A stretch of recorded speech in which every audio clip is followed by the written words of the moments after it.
Hello everyone, कैसे हैं आप सभी। बहुत बहुत स्वागत है आप सभी का। आज के इस क्लास में जो आपके AMRS TGT PGT में जो अमेरिकन राइटर्स हैं तो उनके बारे में कुछ क्वेश्चंस हम डिस्कस करेंगे। ठीक है, इनके बारे में मैंने आपको पूरा जो है सभी राइटर्स के बारे में कोर्स में पढ़ा रखा है डिटेल में। अभी इस क्लास में हम इनके क्वेश्चंस करने वाले हैं। चलिए शुरू करते हैं पहले क्वेश्चन के साथ। देखिए पहला क्वेश्चन, ये वो क्वेश्चन है जो कि प्रीवियस एग्जाम में पूछे गए हैं इन राइटर्स से रिलेटेड, है ना। पहला प्रश्न, हेमिंग्वेज नॉवेल, हेमिंग्वे का जो नॉवेल है for whom the bell tolls is set against the, तो ये किसके अगेंस्ट में सेट हुआ था ये नॉवेल। तो चार ऑप्शन आपको दिए हैं, second world war, Spanish civil war, cold war या अमेरिकन वॉर। तो अगर आपने हेमिंग्वे के बारे में पढ़ा है, मैंने आपको पढ़ाया है पूरा, तो आपको पता होगा कि किस वॉर के बारे में यहाँ पर बात हो रही है। तो इसका जो सही जवाब है वो है option number B, Spanish civil war. अच्छा, ये जो नॉवेल है for whom the bell tolls, ये पब्लिश कब हुआ था? ये 1940 में इसको पब्लिश करवाया गया था। और इसमें जो ये किसके बारे में थी ये स्टोरी, है ना, ये 1940 में पब्लिश करवाया गया था। और ये जो स्टोरी थी ये थी एक जो गोरिल्ला यूनिट थी, है ना, during the Spanish civil war, तो उसके बारे में थी। अच्छा, इनके हेमिंग्वे के कुछ इंपॉर्टेंट वर्क्स जो कि बार बार एग्जाम में पूछे जाते हैं। एक वर्क है इनका इन अवर टाइम, ये मोस्ट इंपॉर्टेंट वर्क है ना, कई बार एग्जाम में पूछा हुआ है, तो ये याद रखिएगा। एक सेकेंड,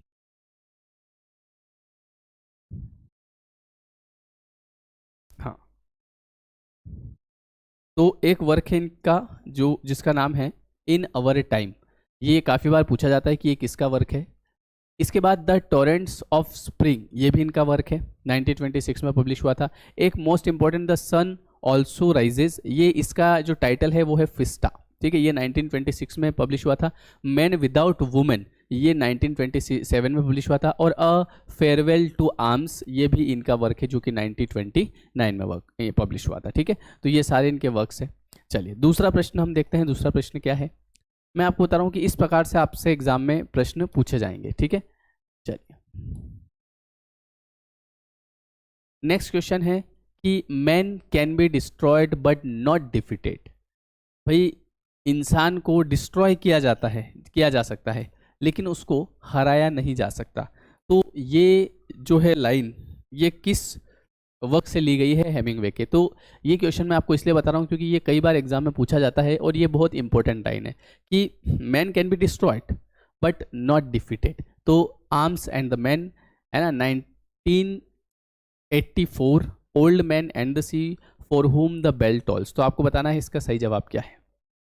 अगर आपने पढ़ा होगा तो आपको याद आ जाएगा, नहीं तो कोई बात नहीं, आप याद रख लेना। मैं आपको बता देता हूँ कि इसका जो सही जवाब है वो है option number C, in old man and सी।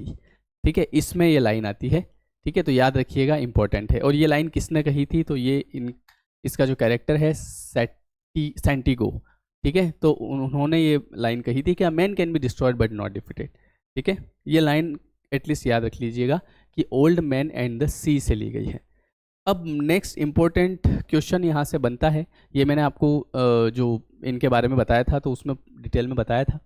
और क्वेश्चन ये है कि when did Ernest get the Nobel prize for literature. इनको लिटरेचर के लिए नोबेल प्राइज कौन से ईयर में मिला था? इनको पुलित्जर प्राइज भी मिला था और जो है अपना नोबेल प्राइज भी मिला था। तो याद रखिएगा 1954 में इनको नोबेल प्राइज मिला था और इनको 1953 में पुलित्जर प्राइज मिला था। तो ये दोनों याद रखिएगा। ठीक है, चलिए नेक्स्ट क्वेश्चन देखते हैं। इसके बारे में एक और बात बता देता हूँ क्योंकि मैं हर क्वेश्चन के साथ कुछ डिटेल भी बताता हूँ। तो इनका जन्म भी जुलाई में हुआ था, इनकी मृत्यु भी जुलाई में हुई थी। ठीक है, और इन्होंने सुसाइड कर लिया था और इनके पिताजी ने भी सुसाइड कर लिया था, ये भी ध्यान रखिएगा। अच्छा, इनके जन्म और मृत्यु में एक और चीज़ ये कि इनका जन्म भी जुलाई में हुआ था, मृत्यु भी जुलाई में हुई थी, मतलब उसी जुलाई में नहीं हुई थी।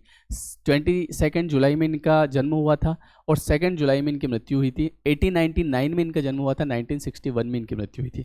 साथ ही साथ 1925 में इनकी जो फर्स्ट इंपॉर्टेंट बुक जो स्टोरी कलेक्शन था जिसका नाम था अवर टाइम, ये पब्लिश हुआ था। ये बहुत ही इंपॉर्टेंट वर्क है, ये इनकी बुक है, याद रखिएगा, एग्जाम में पूछा जाता है। आगे बढ़ाते हैं, नेक्स्ट क्वेश्चन देखते हैं। अगला जो क्वेश्चन है, what was Ernest Hemingway's role in World War first. World War first में इनका रोल क्या था? तो देखिए इनको, इनकी जो आई थी, इनकी जो आँख थी वो कहीं ना कहीं डिफेक्टिव थी, तो इस कारण से इनको मना कर दिया था, है ना। मैं आपको पूरा अभी डिटेल बताता हूँ। लेकिन इन्होंने उस समय जो वर्ल्ड वॉर फर्स्ट था उसमें एम्बुलेंस ड्राइवर के रूप में इन्होंने काम किया था, और इनके लिए फिर इनको अवार्ड भी मिला था, ठीक है। तो मैं आपको थोड़ा सा यहाँ पे बता देता हूँ कि Ernest Miller Hemingway, an American novelist and story writer, awarded the Nobel prize for literature 1954, और इसके बारे में the fact said that he was repeatedly rejected for military service because of defective eye. Defective eye के कारण इनको बार बार reject किया जा रहा था मिलिट्री सर्विस से, लेकिन इन्होंने मैनेज किया और एम्बुलेंस ड्राइवर के रूप में इन्होंने काम किया, ठीक है, for the American red cross. अब इनके जन्म मृत्यु के बारे में आपको बता चुका हूँ, ठीक है, ये चीज़ तो हमने ऑलरेडी, और इन्होंने 4 शादियाँ की थी, ये भी ध्यान रखिएगा। ये मैंने आपको जो इनके बारे में पूरा वीडियो बना रखा है उसमें डिटेल में बता रखा है। अगला क्वेश्चन आप देखेंगे, what which famous novel of William Faulkner was published in 1929। 1929 को विलियम फॉकनर की कौन सी जो नॉवेल है वो पब्लिश हुई थी। विलियम फॉकनर तो आपके सिलेबस में वैसे है नहीं, है ना, मतलब पीजीटी में नहीं है, इसमें EMRS में, लेकिन फिर भी मैं आपको बता देता हूँ कि इसका ऑप्शन नंबर है the sound and the fury, option number A, ठीक है। चलिए इसके बाद में नेक्स्ट क्वेश्चन है, which novel got Ernest Hemingway the Pulitzer prize. जैसे मैंने आपको बताया था कि 1953 में पुलित्जर प्राइज मिला था, तो वो कौन सी बुक के लिए मिला था, है ना। तो 4 ऑप्शन आपको दिए हैं, इनके सारे वर्क्स भी आप याद रखिएगा। तो इसका जो सही जवाब है वो है option number B, the old man and the सी।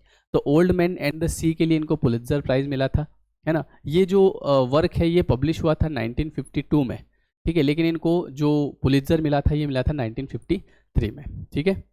और बाकी तो ये 1925 में इनकी बुक आई थी, ये मैं बता चुका हूँ आपको।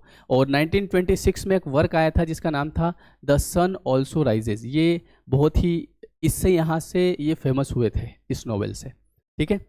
इसके अलावा इनके और स्टोरीज हैं जैसे कि the killers, the short happy life of Francis Macomber and the snows of Kilimanjaro. ये इनके कुछ इंपॉर्टेंट स्टोरीज हैं जो कि पूछी जाती हैं एग्जाम में। चलिए, तो आई होप कि आपको चीज़ें क्लियर हुई होगी। जो लोग EMRS की तैयारी कर रहे हैं TGT PGT की, तो उनको मैं बता दूं कि उनके लिए कंप्लीट जो कोर्स है वो आपका लेयर 3 एजुकेशन पे अवेलेबल है ना। आप लेयर 3 एजुकेशन का ऐप डाउनलोड कर लीजिएगा, वहाँ पर आपको कंप्लीट कोर्स जिसमें आपका ग्रामर, लिटरेचर, इसके अलावा जो दूसरे सब्जेक्ट हैं आपके, है ना, मैथ्स, रीजनिंग वगैरह, GK जो भी है वो सारे इसी में हम लोग कवर करवाएंगे। अभी इस कोर्स पे ऑफर चल रहा है, 1099 में आपको कंप्लीट कोर्स मिलेगा, वैसे कोर्स 1499 का है, ठीक है। तो अभी ऑफर चल रहा है, आप बिल्कुल ले सकते हैं। TGT PGT दोनों का सिलेबस लिटरेचर का सेम है, ठीक है। तो ये वाला कोर्स आप लेयर 3 एजुकेशन ऐप डाउनलोड करें, वहाँ से बाय करें। अगर कोई परेशानी आती है तो इस नंबर पर आप व्हाट्सअप कर सकते हैं 9977651282। वैसे तो आप ऐप डाउनलोड करेंगे तो वहाँ पे आपको ये कोर्स दिख जाएगा, ठीक है। बेस्ट कोर्स है और पूरा लिटरेचर इसमें पढ़ा रखा है, इंडियन राइटर, अमेरिकन राइटर, बाकी का जो सिलेबस है वो पूरा आपका कवर है, ठीक है। तो समय से आप तैयारी करिए। इसके अलावा आपका पूरा ग्रामर भी है, क्योंकि बहुत सारे लोग ग्रामर पढ़ के नहीं जाते, लेकिन आपको पढ़ के जाना पड़ेगा, ठीक है, तभी आपके नंबर कवर होंगे। ओके एवरीवन, मिलते हैं फिर नेक्स्ट क्लास में। Thank you so much.